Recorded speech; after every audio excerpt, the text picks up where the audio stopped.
आप सभी तैयार हैं?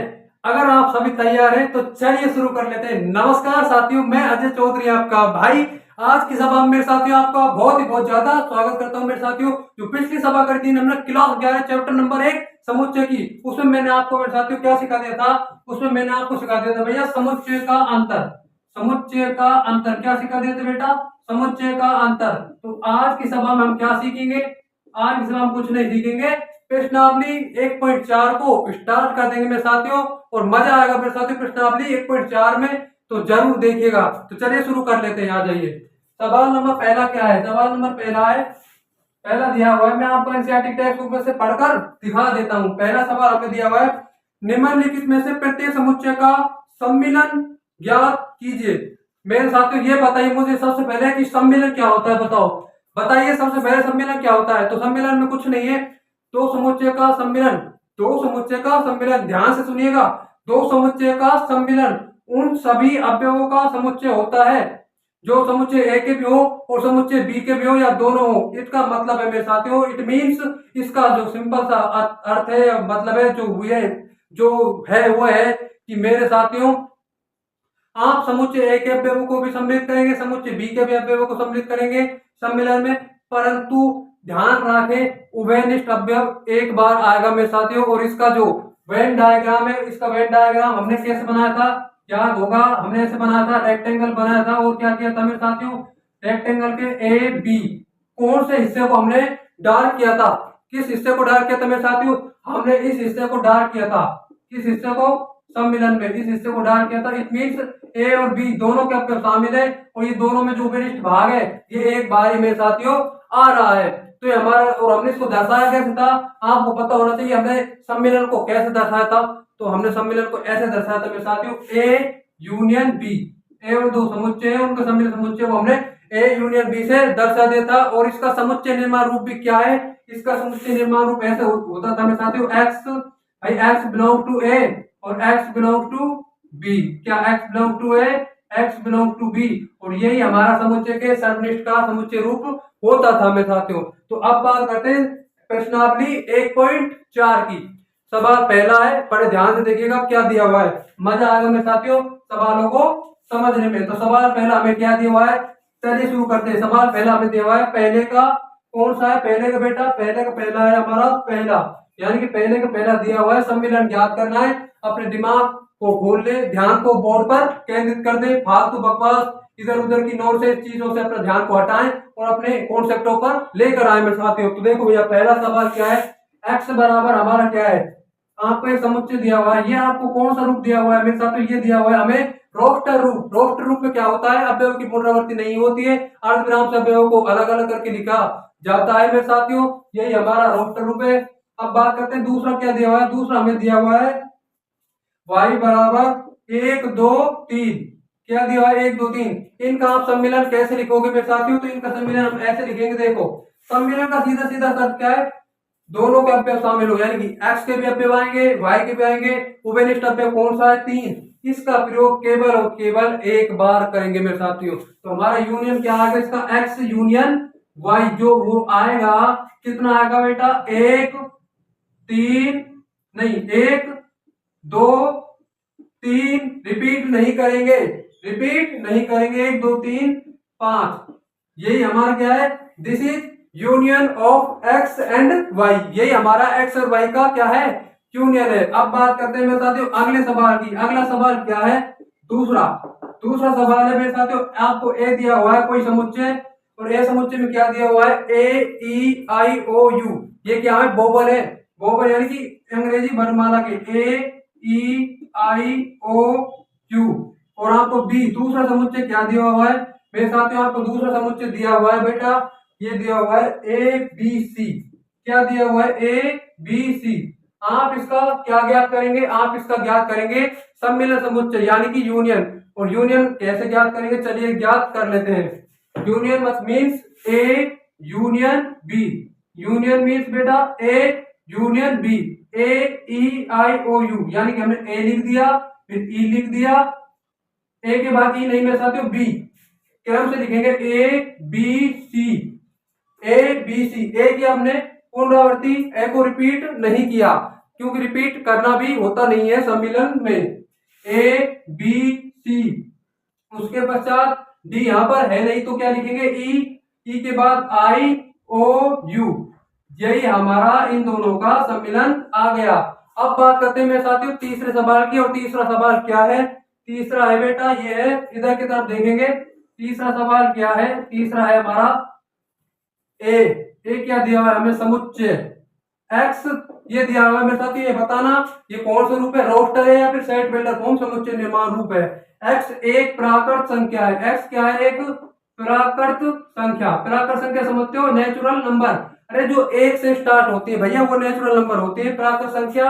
और तीन का गुणज, तीन का गुणज मीन्स 3 6 9 12, तीन को कंप्लीट डिवाइड करे, तीन को कंप्लीट डिवाइड करे, तीन का गुणज है, सॉरी जो तीन से कंप्लीट डिवाइड हो वो संख्या है। बात करते हैं एक्स एक प्राकृत संख्या। तीन से कंप्लीट डिवाइड, क्या तीन स्वयं से कंप्लीट डिवाइड नहीं होगा? होगा। 6 तीन से कंप्लीट डिवाइड नहीं होगा? होगा। 9 12 इस टाइप से आगे चलता ही जाएगा। तीन का हमारा जो टेबल है ना मेरे साथी वो, तो देखो बेटा ए हमारा, ए में क्या क्या अवयव आएंगे? ए में अवयव आएंगे, अगर लिखना चाहो तो लिख लेना, नहीं तो हमेशा समुच्चय निर्माण रूप में इसका सम्मिलन लिख देंगे बिना किसी दिक्कत और समस्या के। समुच्चय में ही समुच्चय निर्माण रूप में इसका सम्मिलन लिखेंगे। और बी हमारा क्या है? बी हमारा दिया हुआ है हमें एक्स संख्या 6 से कम एक प्राकृत संख्या है। किससे कम? संख्या 6 से कम प्राकृत संख्या, संख्या 6 से कम प्राकृत संख्या है भैया। तो ये हमारी संख्या 6 से कम प्राकृत संख्या कौन कौन सी है बताइए?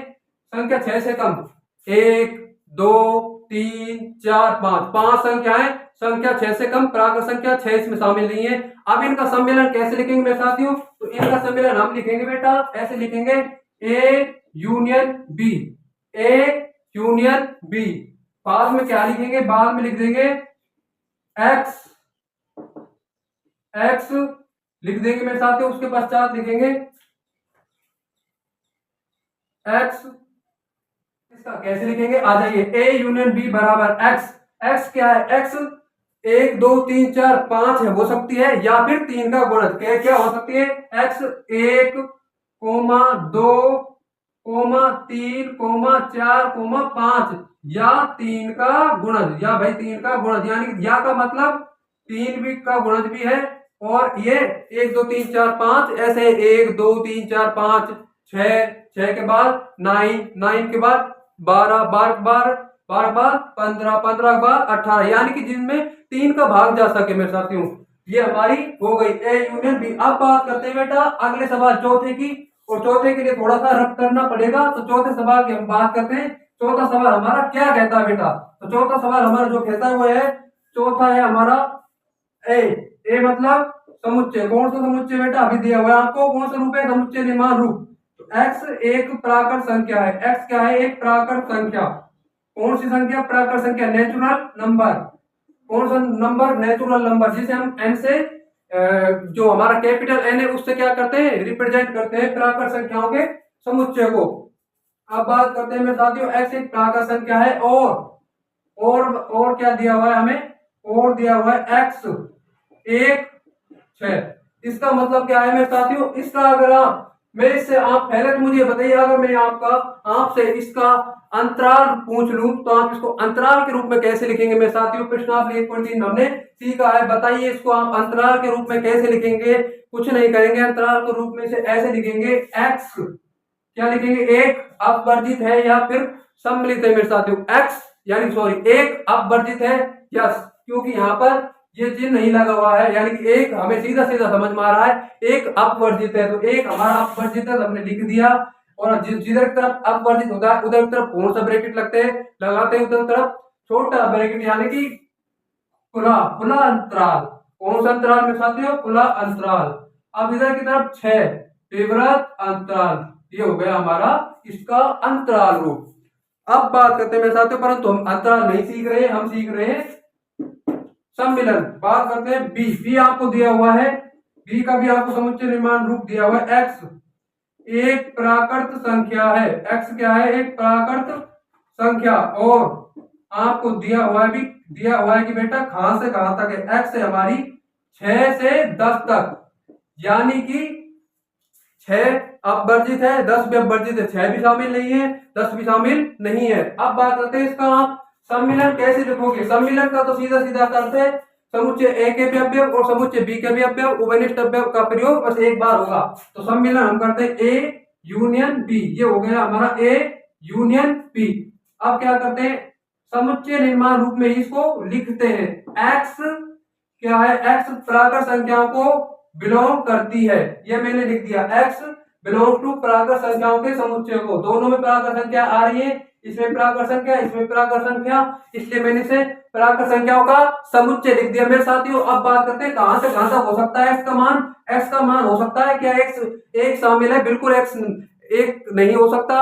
तो हम बात करते हैं एक्स एक लिख दिया, क्या 10 शामिल है, बिल्कुल 10 शामिल नहीं है। इनके बीच की जो संख्याएं हैं, अरे भाई मैं आपको रोफ्ट रूप भी लिख के दिखा रहा हूँ, टेंशन क्यों ले रहे हो। तो रोफ्ट रूप इसका आएगा ए यूनियन बी, क्या आएगा रोफ्ट रूप 2 3 4 5 6 7 8 9, ये हमारा रोफ्ट रूप है। परंतु हमें रोफ्ट रूप की जरूरत नहीं है, हमें इसी रूप में लिख के, दोनों रूप सही है मेरे साथ, जैसा आप लिख के आए वैसे ठीक है। वैसे तो ऊपर वाला लिखना चाहिए क्योंकि दोनों हमें समुच्चय निर्माण रूप में दिए हुए हैं। अब मेरे साथियों बात कर लेते हैं बेटा अगले सवाल की, पांचवें की। पांचवा हमें क्या सिखाता है, वही सम्मिलन ज्ञात करना है मेरे साथियों। तो पांचवें सवाल को करते हैं शुरुआत।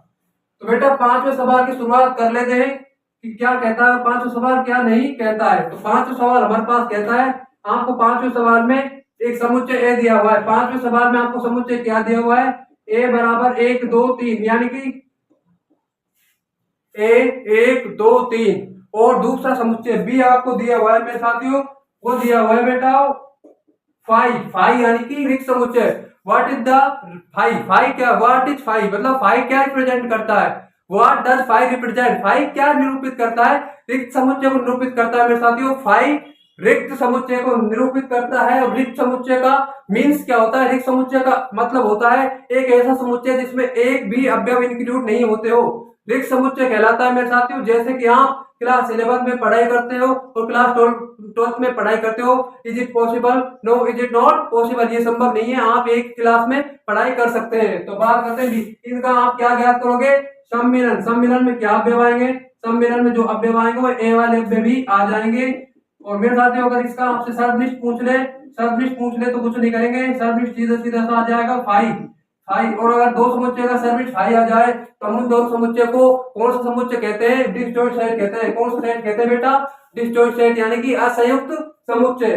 तो अब मेरे साथियों बात करते हैं सवाल नंबर दूसरे की। तो सवाल नंबर दूसरे की बात करते हैं, अब आगे और आनंद के साथ करेंगे मेरे साथियों सवाल नंबर दूसरे को।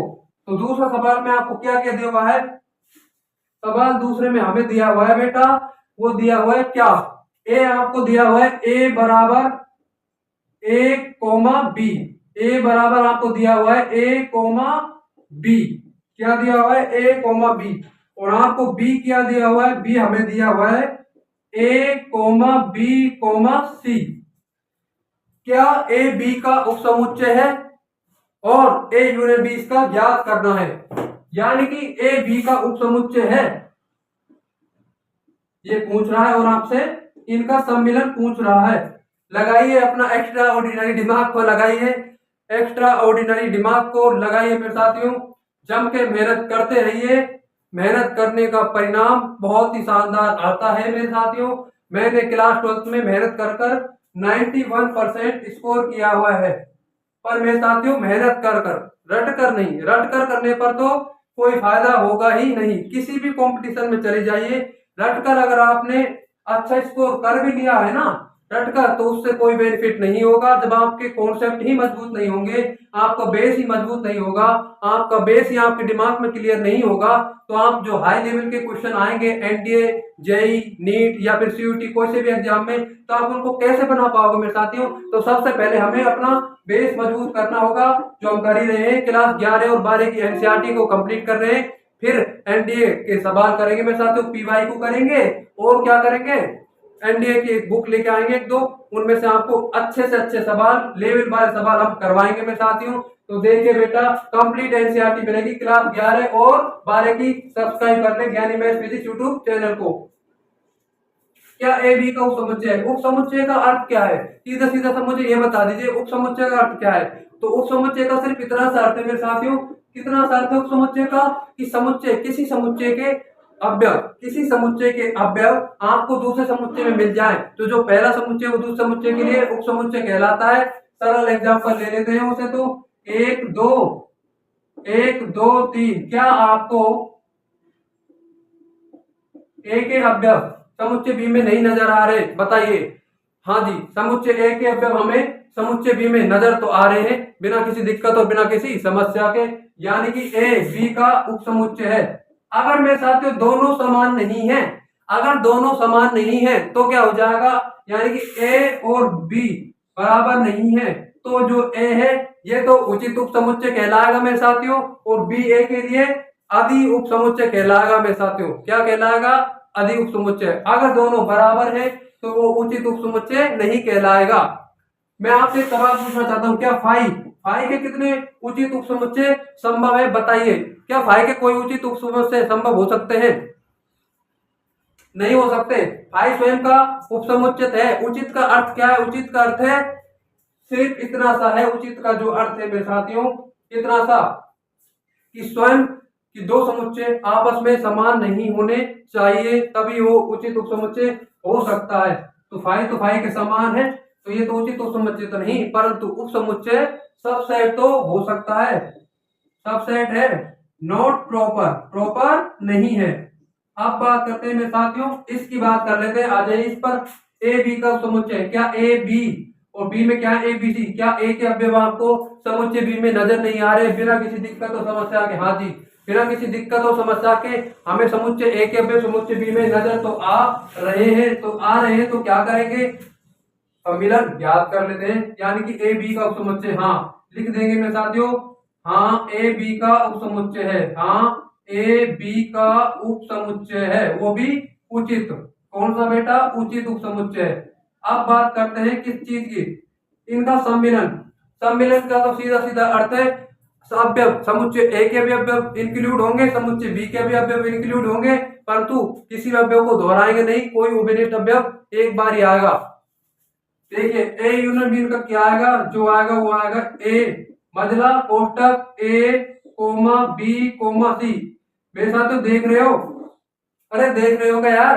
क्या देख रहे हो? ए यूनियन बी बराबर क्या आएगा? बी, यानी कि जो हमारा बी दूसरा समुच्चय दिया हुआ है ना, यही हमें इसका सम्मिलन प्राप्त हो जाएगा। तो मेरे साथियों आई होप आपको इस सभा से कुछ ना कुछ तो जरूर सीखने को मिला ही होगा। अगर आपको कुछ भी इससे सभा से सीखने को मिला हो ना, तो प्लीज ज्ञानी मैथ्स फिजिक्स यूट्यूब चैनल को जरूर सब्सक्राइब करें, जहां पर आपको क्लास 11, 12 एंड एनडीए की मैथ कंप्लीट मिलेगी। उसके बाद धीरे धीरे सारे सब्जेक्ट जुड़ते जाएंगे मेरे साथियों। Thanks for watching.